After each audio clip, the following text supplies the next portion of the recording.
हम सब जानते हैं कि पौधे फोटोसिंथेसिस से मतलब प्रकाश संश्लेषण से अपना भोजन खुद बनाते हैं। सूरज की रोशनी, पानी, हवा, इन सब से वो अपने लिए ग्लूकोज तैयार कर लेते हैं। लेकिन यहाँ एक दिलचस्प सवाल उठता है, अगर वो अपना खाना बना रहे हैं तो फिर उन्हें हमारी तरह सांस लेने की क्या जरूरत है? क्या क्या खाना बनाना और उस खाने से ऊर्जा निकालना ये दो बिल्कुल अलग-अलग बातें हैं? आज हम इसी पहेली को सुलझाने वाले हैं। हमारे पास जो स्रोत है वो विज्ञान की पाठ्य पुस्तकों से लिए गए हैं और हम ग्लूकोज के एक अणु के पीछे पीछे चलेंगे। ये एक फैक्ट्री टूर जैसा होगा जहां हम देखेंगे कि एक पौधे की कोशिका के अंदर उसका सफर कैसा होता है। ये एक बेहतरीन नजरिया है, क्योंकि ज्यादातर लोग यही समझते हैं कि पौधे कार्बन डाइऑक्साइड लेते हैं और ऑक्सीजन छोड़ते हैं, बस कहानी खत्म। हाँ बिल्कुल। लेकिन असलियत इससे कहीं ज्यादा जटिल और आकर्षक है। आज हम देखेंगे कि पौधे सिर्फ ऑक्सीजन बनाते ही नहीं, बल्कि उन्हें जिंदा रहने के लिए ऑक्सीजन की जरूरत भी होती है, बिल्कुल हमारी तरह। चलिए इस सफर की शुरुआत करते हैं। ठीक है, तो सबसे पहली बात जो मेरे दिमाग में आती है वो ये है कि अगर पौधों को भी सांस लेने के लिए ऑक्सीजन चाहिए तो उनके फेफड़े कहाँ हैं? हमारे पास तो एक पूरा सिस्टम है, पर पेड़ पौधे तो स्थिर रहते हैं। यही तो सबसे मजेदार बात है। पौधों को हमारी तरह फेफड़ों जैसे किसी खास अंग की जरूरत ही नहीं पड़ती, और इसकी वजह उनके शरीर की बनावट में ही छुपी है। इसके आप कह सकते हैं 3 मुख्य कारण हैं। पहला, पौधे का हर हिस्सा, चाहे वो पत्ती हो, तना हो या फिर जमीन के अंदर मौजूद जड़ हो, वो काफी हद तक आत्मनिर्भर है। वो अपनी गैस की जरूरतें खुद पूरी कर लेता है। एक मिनट, ये तो कमाल है। मतलब पेड़ का हर पत्ता और हर जड़ अपनी अपनी सांस खुद ले रही हैं। ये सोचना ही अजीब है कि एक बड़े से पेड़ में हजारों छोटे छोटे फेफड़े हैं जो अपना अपना काम कर रहे हैं। आप बिल्कुल सही समझ रही हैं। गैसों को पौधे के एक हिस्से से दूसरे हिस्से तक ज्यादा सफर नहीं करना पड़ता। दूसरा कारण यह है कि पौधों की ऊर्जा की जरूरत जानवरों के मुकाबले बहुत कम होती है। सही है। वो हमारी तरह भाग दौड़ नहीं करते, तो उनकी सांस लेने की दर भी बहुत धीमी होती है। ओके। और तीसरा, पौधे में लगभग हर जिंदा कोशिका उसकी सतह के बहुत पास होती है। पत्तियों में गैसों के आने जाने के लिए छोटे छोटे छेद होते हैं जिन्हें हम रंध्र या स्टोमेटा कहते हैं। और जो मोटे लकड़ी वाले तने होते हैं उनमें भी वातारंध्र या लेंटिसेल्स नाम के पोर्स होते हैं। तो पूरा सिस्टम ही डिसेंट्रलाइज्ड है, कोई सेंट्रल कमांड नहीं, हर हिस्सा अपना ख्याल खुद रख रहा है।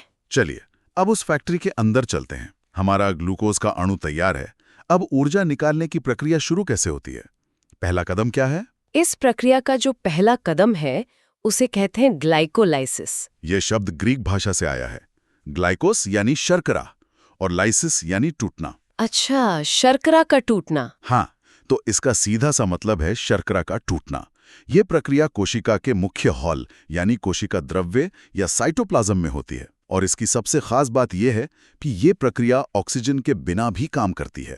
ऑक्सीजन के बिना? हाँ, ये तो बहुत जरूरी बात लगती है। हाँ, क्योंकि ये एक बहुत ही प्राचीन मतलब आदिम रास्ता है ऊर्जा निकालने का। ये शायद तब विकसित हुआ था जब धरती के वायुमंडल में ऑक्सीजन थी ही नहीं। अच्छा। इसीलिए आज भी ये हर जीवित कोशिका में मौजूद है, चाहे वो एक छोटा सा बैक्टीरिया हो, यीस्ट हो, पौधा हो या फिर इंसान। वाह। ये जीवन का एक यूनिवर्सल हिस्सा है। इस प्रक्रिया में ग्लूकोज के एक 6 कार्बन वाले अणु को तोड़कर पाइरुविक अम्ल के 2-3 कार्बन वाले अणुओं में बदल दिया जाता है। ठीक है, तो ग्लूकोज तो टूट गया, लेकिन ऊर्जा का क्या? स्रोत में एटीपी का जिक्र है जिसे ऊर्जा मुद्रा या एनर्जी करेंसी कहा गया है। ये क्या चीज है? बहुत अच्छा सवाल है। एटीपी यानी एडेनोसिन ट्राइफॉस्फेट को आप कोशिका के ऊर्जा के सिक्के समझ सकती हैं। अच्छा। जैसे हम पैसे खर्च करके काम करवाते हैं, वैसे ही कोशिका एटीपी के सिक्के खर्च करके अपने सारे काम करती है।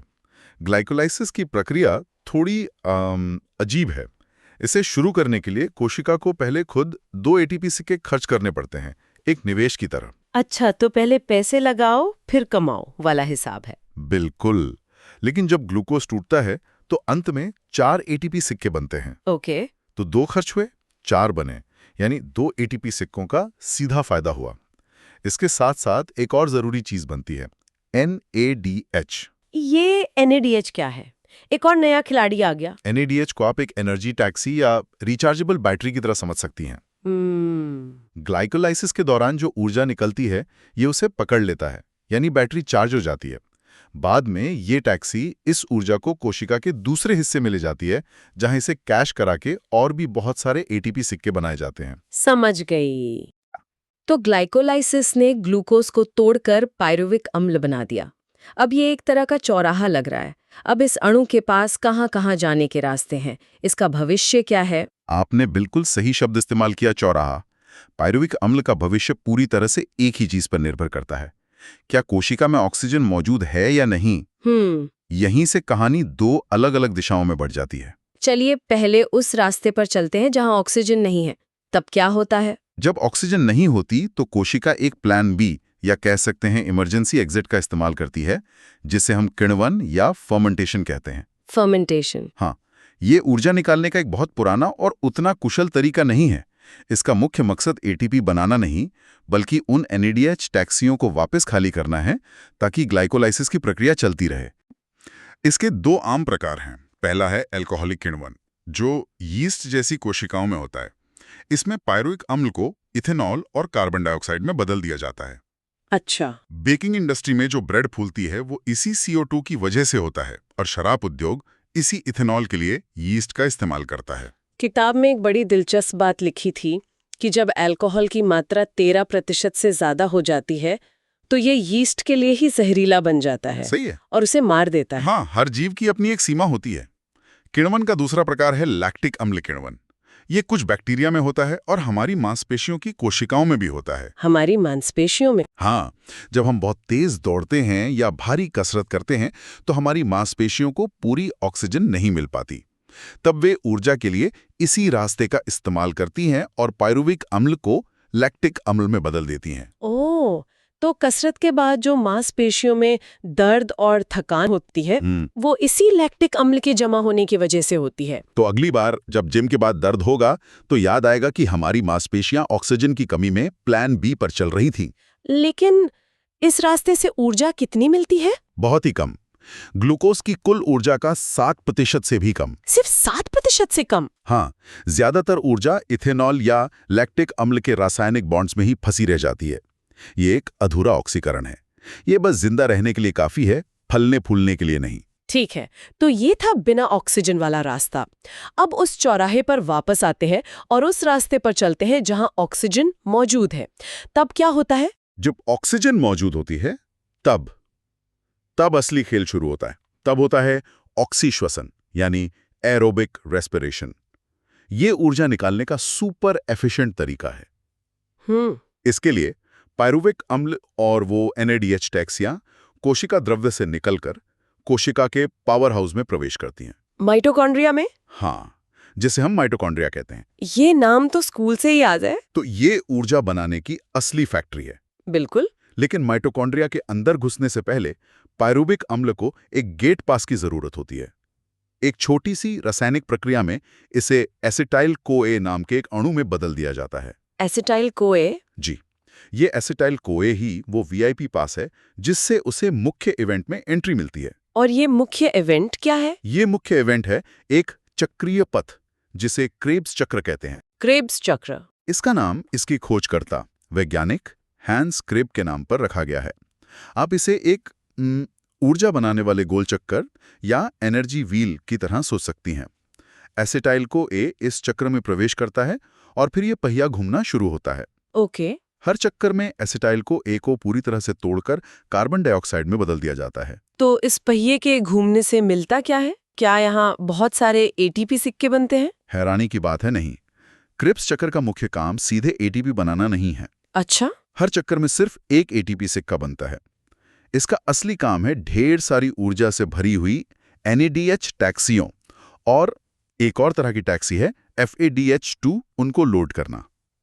ये चक्र एक चार्जिंग स्टेशन की तरह है जो इन रिचार्जेबल बैटरियों को फुल चार्ज करके आगे भेजता है। ये तो दिलचस्प है। तो असली ऊर्जा कहाँ बनती है?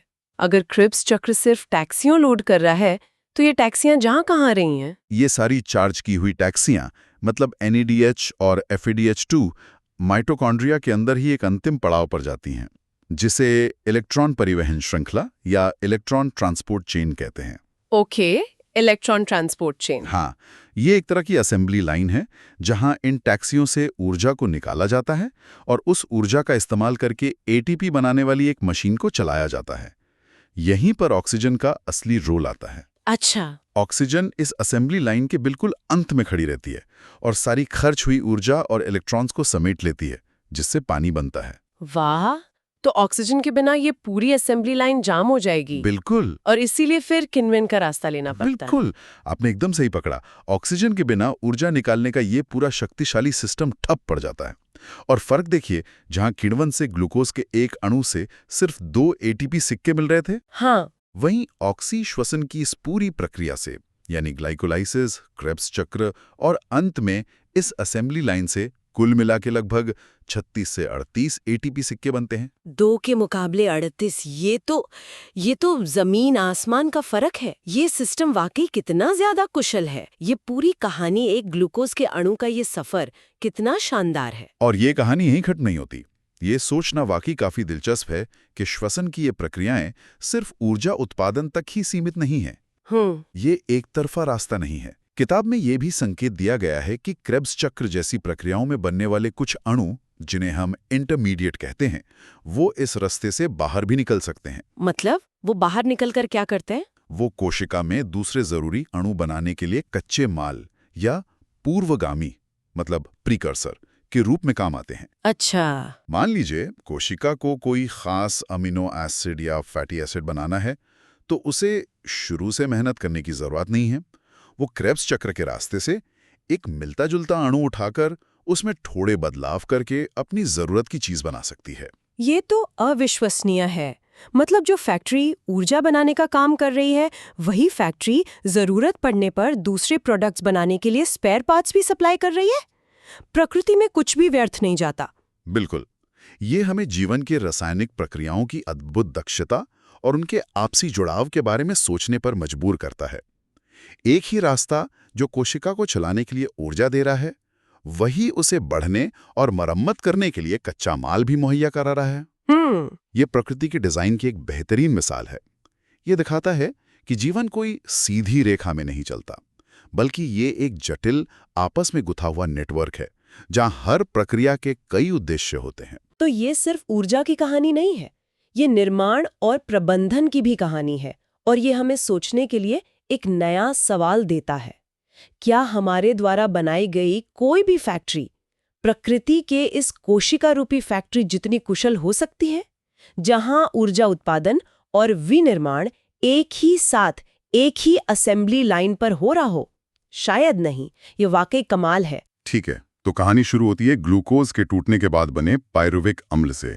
स्रोत बताते हैं कि ये एसिटाइल कोएंजाइम ए या एसिटाइल कोए नाम के एक मॉलिक्यूल में बदल जाता है, और यही है माइटोकॉन्ड्रिया के असली खेल में एंट्री का टिकट। यहां से हम क्रेब्स चक्र में प्रवेश करते हैं, जिसे टीसीए चक्र भी कहते हैं। प्रक्रिया की खूबसूरती छिपी है। ये एक सीधी लाइन बिल्कुल नहीं है, बल्कि एक साइकिल या चक्र है। इसे एक बहुत ही कुशल ट्रैफिक राउंडअबाउट की तरह सोचिए। एसिटिल कोए, जो हमारा ईंधन है, इस राउंडअबाउट में प्रवेश करता है, लेकिन इसे घुमाने वाली गाड़ी पहले से ही वहां मौजूद है। एक गाड़ी मतलब? हाँ, एक 4 कार्बन वाला मॉलिक्यूल जिसे ऑक्सैलो एसिटिक एसिड या OAA कहते हैं। इसे एक तरह की आणविक टैक्सी समझिए, जो राउंडअबाउट पर इंतजार कर रही है। अच्छा। जैसे ही हमारा 2 कार्बन वाला ईंधन एसिटिल कोए आता है, ये टैक्सी उसे बैठा लेती है और दोनों मिलकर एक 6 कार्बन वाला मॉलिक्यूल बनाते हैं, जिसे सिट्रिक अम्ल कहते हैं। और यहीं से ये शानदार चक्र घूमना शुरू होता है। अच्छा, तो ये एक साइकिल इसलिए है ताकि वो टैक्सी यानी OAA बार बार इस्तेमाल हो सके। उसे हर बार नया बनाने की जरूरत नहीं पड़ती। बिल्कुल सही, यही इसका जीनियस डिजाइन है। अगर ये एक सीधी लाइन होती तो हमें हर बार उस शुरुआती मॉलिक्यूल को बनाना पड़ता है, लेकिन चक्र होने से OA ईंधन को छोड़ता है, उसकी ऊर्जा निकलवाता है और फिर वापस अपनी शुरुआती जगह पर पहुंच जाता है, अगले एसिटाइल कोए का इंतजार करने। ये एक कभी ना खत्म होने वाला आत्मनिर्भर लूप है। ये तो कमाल है।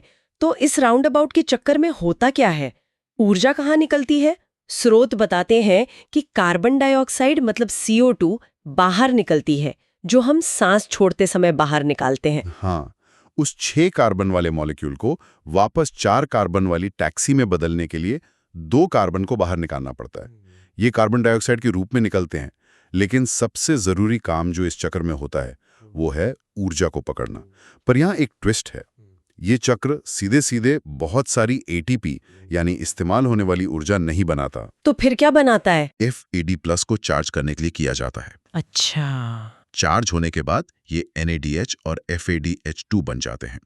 इन्हें ऊर्जा से लबालब भरे हुए पावर बैंक समझिए। क्रेब्स चक्र के एक चक्कर में कुल 3 NADH और 1 FADH2 की बैटरी चार्ज होती है। एक ATP सीधे भी बनता है जिसे हम हाथ में मिले कैश की तरह समझ सकते हैं, लेकिन असली खजाना तो इन चार्ज हुई बैटरियों में है। तो अगर हम पूरी तस्वीर देखें, ग्लूकोज के टूटने से लेकर अब तक हमारे हाथ में क्या लगा है? स्रोत के अनुसार ग्लूकोज के एक अणु से अब तक हमें कुछ ATP सीधे मिल चुके हैं, सारी कार्बन डाइऑक्साइड निकल चुकी है और सबसे महत्वपूर्ण, हमारे पास 8 NADH और 2 FADH2 के रूप में ऊर्जा से भरी बैटरियों का एक बड़ा जखीरा है। लेकिन अब बड़ा सवाल यह है कि इन बैटरियों में बंद ऊर्जा को असली इस्तेमाल करने वाली लायक करेंसी यानी ढेर सारी ATP में कैसे बदला जाए। और इस सब में ऑक्सीजन का क्या काम है जिसका हमने अब तक जिक्र भी नहीं किया। हाँ, ये सवाल मुझे हमेशा परेशान करता था। हम ऑक्सीजन के बिना जिंदा नहीं रह सकते, लेकिन अब तक की कहानी में तो उसका कोई रोल ही नहीं आया। तो ठीक है, हमारे पास ये चार्ज की हुई बैटरियां हैं। अब इन्हें कहाँ प्लग इन करना है? वो चार्जिंग स्टेशन कहाँ है? वो चार्जिंग स्टेशन है माइटोकॉन्ड्रिया की भीतरी झिल्ली, और उस प्रक्रिया का नाम है इलेक्ट्रॉन परिवहन तंत्र या ETS। यह असल में असली पावर प्लांट है। इसे एक पन बिजली बांध मतलब हाइड्रो इलेक्ट्रिक डैम की तरह कल्पना कीजिए। एक बांध? ये तो बड़ी दिलचस्प एनालॉजी है, समझाइए। ये बैटरियां NADH और FADH2 इस स्टेशन पर आती हैं और अपने हाई एनर्जी इलेक्ट्रॉन डिस्चार्ज कर देती हैं। ये इलेक्ट्रॉन एक पंपिंग स्टेशन से दूसरे पर जाते हैं, जैसे गरम आलू का खेल हो रहा हो। और जैसे ही इलेक्ट्रॉन एक स्टेशन से दूसरे पर जाते हैं, क्या होता है? हर बार जब इलेक्ट्रॉन एक स्टेशन से अगले पर कूदता है तो उसकी थोड़ी सी ऊर्जा निकलती है। इस ऊर्जा का इस्तेमाल ये पंपिंग स्टेशन माइटोकॉन्ड्रिया के मैट्रिक्स से प्रोटॉन यानी H+ आयन को खींचकर झिल्लियों के बीच के छोटी सी जगह में पंप करने के लिए करते हैं। अच्छा। ठीक वैसे ही जैसे एक बांध में नदी के पानी को पंप करके एक तरफ जमा किया जाता है। अच्छा, तो इससे झिल्ली के एक तरफ बहुत सारे प्रोटॉन जमा हो जाते होंगे, जैसे बांध के पीछे जमा हुआ पानी। हाँ, इससे एक तरह का दबाव या पोटेंशियल एनर्जी बन जाती होगी। आपने बिल्कुल सही समझा। इसी को प्रोटॉन प्रवणता या प्रोटॉन ग्रेडियंट कहते हैं। ये बिल्कुल बांध के पीछे जमा हुए पानी जैसा है, जिसमें भारी मात्रा में पोटेंशियल एनर्जी होती है। अब बस इस ऊर्जा को बिजली में बदलने की जरूरत है। और वो कैसे होता है? बांध में तो टरबाइन होती है, क्या यहाँ भी ऐसा कुछ है? हाँ, बिल्कुल है।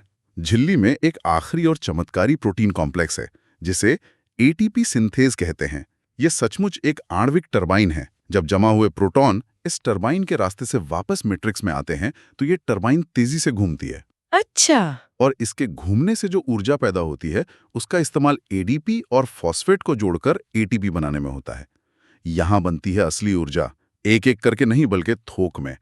इसी प्रक्रिया को ऑक्सीडेटिव फॉस्फोरिलेशन कहते हैं।